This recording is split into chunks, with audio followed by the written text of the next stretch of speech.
The mass assault in Cologne on New Year's Eve once again thrust Europe's migrant crisis into the spotlight. Increasingly, it seems, once accepting publics are having second thoughts, forcing political leaders into damage control mode.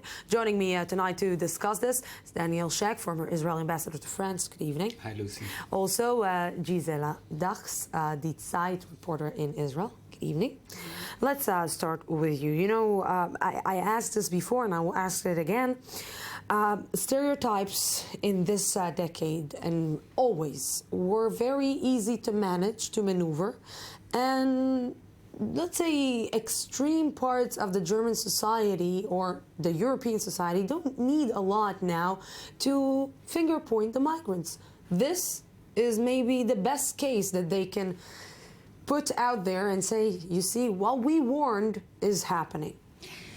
Well, I think the debate is very strange right now because instead of looking what happened and what should be done or what could be done, it has become only so far a political debate between the right and the left. The right saying, well, you know, we told you so, this is exactly what's happening, and the left trying to downplay the news. It took a while until it really got out. Also, the police cooperated, the media, out of the fear that this might lead to a strengthening of the right. But they don't deal with the issues. They start now, today, yesterday, but it took a long time until a discussion with more substance has started. Let's talk a little bit about the fear to confront the reality and to say, hey, this situation is difficult. Yes, there is no complete truth. And we are seeing that we need to, in one way or another, make these migrants understand that the culture that they are coming from is not the same culture that they're getting into. And these things, by, let's say, not putting it transparent to everyone and the media taking even part of it and not putting it out, this is problematic. Well, this is a bad case of there's no free lunch. You open your arms for a huge wave, in a magnificent gesture, to a huge wave of refugees. There's a price. There's a price. These are people who come from a different culture. Some of them are without their families. Some of them live still under, they are in a culture shock, not only the receiving societies in a culture shock. And what's more, as far as I heard, at least some of the people involved are not part of this latest wave of migrants. They are people who came at other times from North Africa, from other places. There's a lot of strange things going around this. There's now all sorts of, maybe Gisela knows better than I do, this information about some sort of organized phenomenon that at the same moment in different cities in Germany there was suddenly such a wave of aggressions against people, and certainly now there's the pendulum goes back. There's the attacks against Muslims, against visible minorities, which, by the way, are not a new phenomenon. There are attacks on places where asylum seekers and refugees live all the time. All the time. But you know, the media is saying the day after the New Year's that the New Year's Eve passed with no exceptional incidents.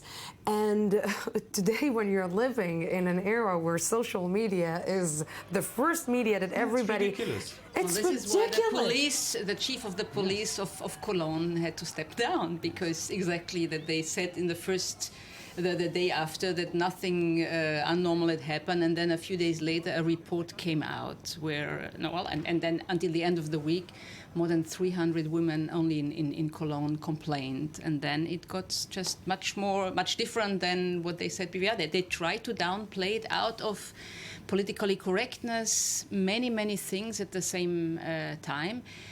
And what's happening, it goes with a discussion that already existed before, is the famous sentence, is Islam part of Germany, as the Chancellor Merkel said a few months ago. But I think that it's becoming again a discussion about, is the Islam integratable? What can we do with it? But what I think what's missing there, it's not so much, I think, the Islamic background. I think these are people, as Dani said, they come from, they're also traumatized, many of them. They come from a war zone, and they are coming from societies where there is no civil society. Yeah. So the whole concept, they are under culture shock. And this is something, right now the discussion is happening without them. You know, but...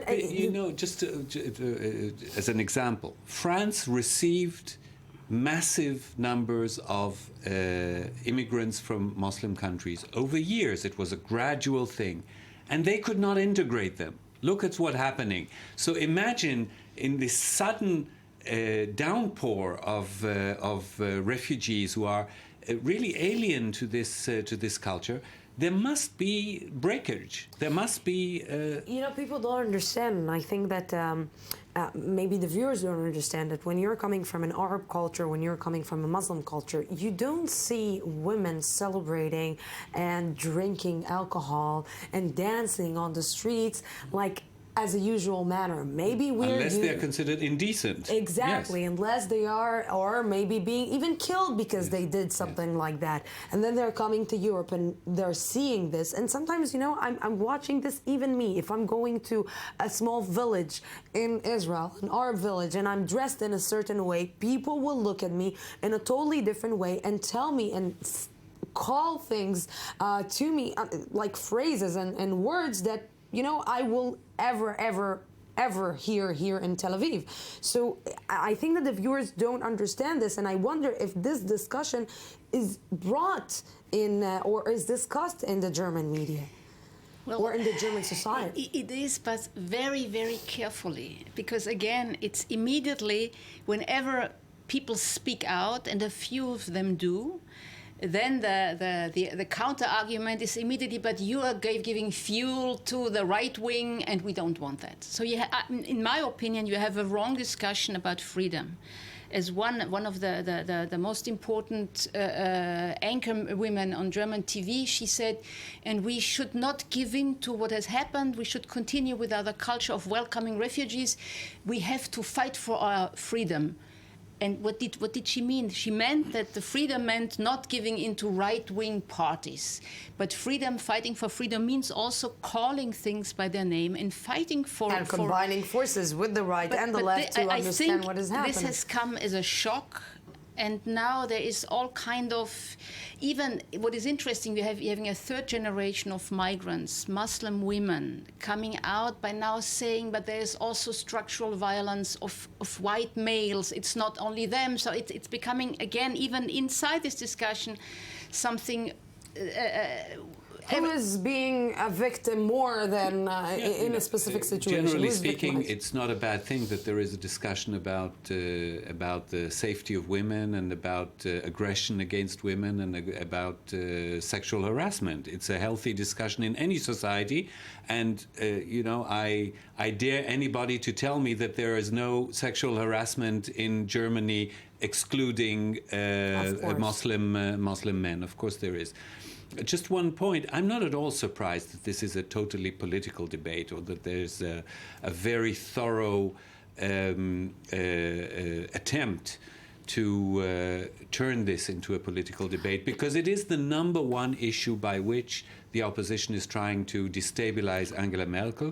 She took a very big chance when she announced opening the borders. She probably knew that it was a high-risk decision. She did it with open eyes, and I think she was also prepared that this would awaken a lot of opposition against her. So let's take it one step forward. You said that everybody, that maybe the German society is in shock, that it's coming as a big shock to the German society. The German society is expected to receive 1 million refugees in the following year.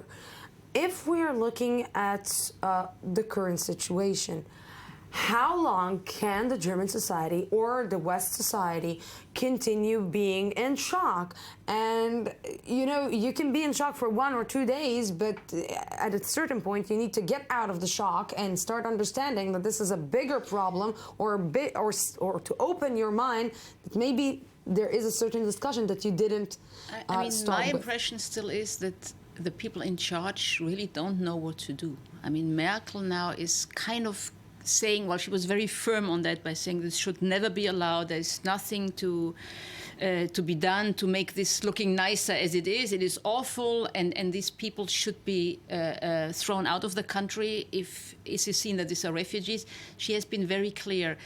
The other debate about limits of who can we let in or how quickly can we put people out, this has been already existing before, but I still think there is no clear policy about what should happen in the weeks and months to come. And this is, you can feel this problem everywhere. number one of the Western world. If it's the United States that doesn't have a clear policy on Syria, and if it's the Europeans that don't. It's a dynamic world, and the German government and the Chancellor had to react to a sudden, unexpected crisis. Not that the refugees were a new phenomenon, but suddenly they were pouring into Europe, so you had to decide what you do with them. So you have to make up a policy as you go, and I hope very much for German society that this policy will emerge very fast, and that it will, contrary to what happened in many other countries, luckily for Germany, there are places to learn what not to do, so that it will include not just jobs and social services and social security, but also teaching the language, education, guidance and tutoring in how to understand the codes of this new society. These people need to learn a language that is not just German. It's the language of Western liberal society. It's a different set of vocabulary that these people don't know. Now, many of them are educated and come from the higher spheres of Syrian and other societies, so they might be receptive to this.